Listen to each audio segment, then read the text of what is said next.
नमस्कार मो YouTube channel रे आपण मानक स्वागत। प्रत्येक दिन भली आज भी मध्य किछि लेसन प्लान करके आनिछि।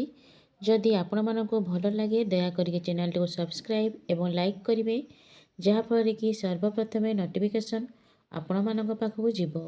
यह हेउछि मंगलवार दिनर लेसन प्लान टी 6 श्रेणी शिशु बाटिका 3 विकासर दिग होछि शारीरिक विकास।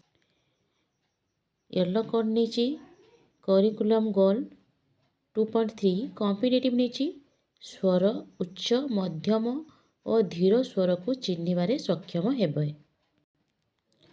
शिक्षक पिलामानंकु यू आकृति बसाई आखि बंद करने को कहिबे एवं टीवी किंबा मोबाइल साहाय्य पशु पक्षी स्वर स्वर शुणाइबे। केतले उच्च एवं केतले मध्यम स्वर एवं धीर स्वर रे चलेइबे। पिलामानकु शुणाइबे यह केउ शब्द बोली पिलामानकु पचारिबे। जेपरिकी उच्च स्वर जो पक्षी राबुथुबो ताकु सब पचारिबे जे कौ स्वर ना उच्च कि मध्यम धरण धीर पूरा धीरे से शब्द करथुबो तार कौ स्वर ना धीर शब्द। एहीपरि भाव में प्रत्येक पिलामानंकठु प्रश्नर उत्तर आदाय करिवे। एबे से उच्च मध्यम और धीर स्वर मध्य तुलना करिपारिबे।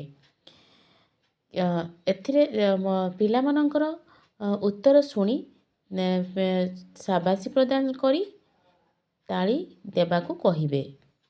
एहीपरि प्रत्येक पिला को नहीं कार्य करा। प्रत्येक पिला जमती अंशग्रहण करथिबे ताहा शिक्षक चेक करथिबे। एथे तांको टीएलएम नहीं टीवी एवं मोबाइल।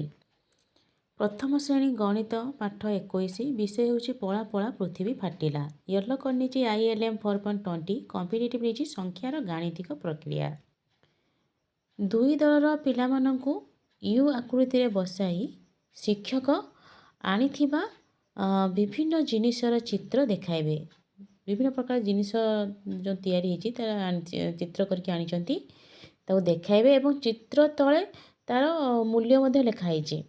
सेही जिनिस तले ताहा केते टंका लेखा अछि पढ़ी कहिबे। जो चित्र देखेबे जो दुईटी गोटाए कि दुईटी जो जतेटी चित्र देखेबे तार तले केते टंका लेखा होइछि से माने पढ़ी कहिबे। प्रत्येक पिला को नहीं पचरा हबो। प्रत्येक पिला तार उत्तर देबे। एहीपरि कार्यटी कर सारा परे तांको जो कार्य पुस्तिका अछि सप्ताह 25 करिया पे सूचना दी। एते टीएलएम नीचे विभिन्न जिनिसर चित्र कार्ड एवं जीके किस थवा संख्या माली एवं नोट। द्वितीय श्रेणी भाषा येलो कोड नीचे ECL 1.4.4 कॉम्पिटिटिव नीचे कविता आवृत्ति। शिक्षक पिलामानंकु कविता पोस्टर अच्छी बिलेई नानी कविताटी को आवृत्ति करिबे एवं पिलामाने मध्य अनुसरण करी आवृत्ति करिया पे सूचना देबे। शिक्षक प्रथमे से कविता को आवृत्ति करेंगे, पिलामाने अनुसरण करी आवृत्ति करेंगे। कर सारा पर से किसी प्रश्न मौखिक प्रश्न पिलामानंकु पचारि उत्तर आदाय करेंगे। एहीपरि कार्यटी कर सारा पर तांको जो अच्छी कार्य पुस्तिका सप्ताह 24 करिया पे कहिछि। एथिरे तांको टीएलएम नीचे कविता पोस्टर। द्वितीय श्रेणी गणित पाठ 14 विषय होछि किए भारी किए हालुका। येलो कोड नीचे ILM 5.3 कॉम्पिटिटिव नीचे प्रत्यय धारणा गठन। शिक्षार्थी मानकु वृत्ताकार रे बसाई निकिति एवं विभिन्न जिनिस पिला मानकु प्रदान करिछि एवं सूचना देछि जे एही निकिति व्यवहार करिवे एवं जिनिस रखिबे। सेथिरे केउंटी ओजनिया कोपटे ओजनिया और कोडा हालुका वस्तु को तुलना करी कहिबे। प्रत्येक पिला यही कार्यटी करिके देखाइबे।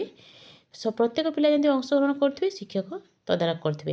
एहीपरि प्रत्येक पिला द्वारा कार्यटी कर सारा पर तांको FLN अच्छी सप्ताह 25 करिया पे कहिछि। एते तांको टीएलएम नीचे परिवेश उपलब्ध सामग्री जीके किस थिबा तराजू।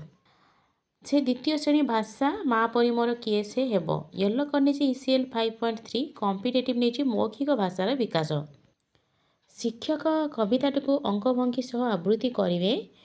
शिक्षार्थी मध्य शिक्षकों को अनुसरण करी पद्यटी को अंगभंगी चालना पूर्वक आवृत्ति करेंगे। एहीपरि भाव में कविता आवृत्ति करेंगे एवं आवृत्ति कर सारा पर व्यक्तिगत भाव आवृत्ति करने सूचना देवे। ଏହିପରି କାର୍ଯ୍ୟଟି କରିସାରିଲା ପରେ ତାଙ୍କର ଏଫଏଲ୍ଏନ୍ ଯେଉଁ ଅଛି ସପ୍ତାହ 25 କରିବା ପାଇଁ ସୂଚନା ଦେଇଛି। ଏଥିରେ ଟିଏଲ୍ଏମ୍ ନେଇଛି ପାଠ୍ୟପୁସ୍ତକ। ତୃତୀୟ ଶ୍ରେଣୀ ଗଣିତ ପାଠ 15 ବିଷୟ ହେଉଛି ଗଣିତର କ୍ୟାଲେଣ୍ଡରରୁ ଶିଖିବା। ୟେଲୋ କଲର୍ ନେଇଛି ILM 6.29। କମ୍ପିଟିଟିଭ୍ ନେଇଛି କ୍ୟାଲେଣ୍ଡର।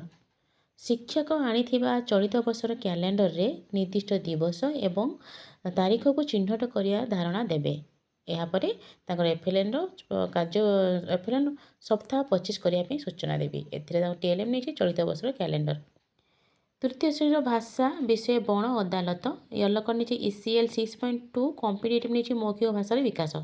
ଶିକ୍ଷକ ଗୋଟେ ସକ୍ରିୟାତ୍ମକ କାର୍ଯ୍ୟ କରିବେ। ପ୍ରଥମେ ପିଲାମାନଙ୍କୁ ଗୋଲାକାର ଭାବେ ଠିଆ କରାଇବେ। ଗୋଟିଏ ପିଲାକୁ ବୁଲିବା ପାଇଁ କହିବେ ତା ଚାରିପଟେ। ସେ ପିଲାଟି ଯାଇକି ଯେଉଁ ପିଲା ପାଖରେ ଠିଆ ହେବ ଗୋଟେ ପଶୁ କିମ୍ବା ପକ୍ଷୀର ନାମ କହିବ। ତ ସେହି ପିଲାଟି ସେ ପକ୍ଷୀର ସ୍ୱର ବାହାର କରିବ ଏବଂ ଯଦି ପଶୁର ନାଁ କହିବ ତାହେଲେ ତା'ର ଅଭିନୟ କରିବ। ଏହିପରି ଭାବରେ କାର୍ଯ୍ୟଟି କରାଯିବ।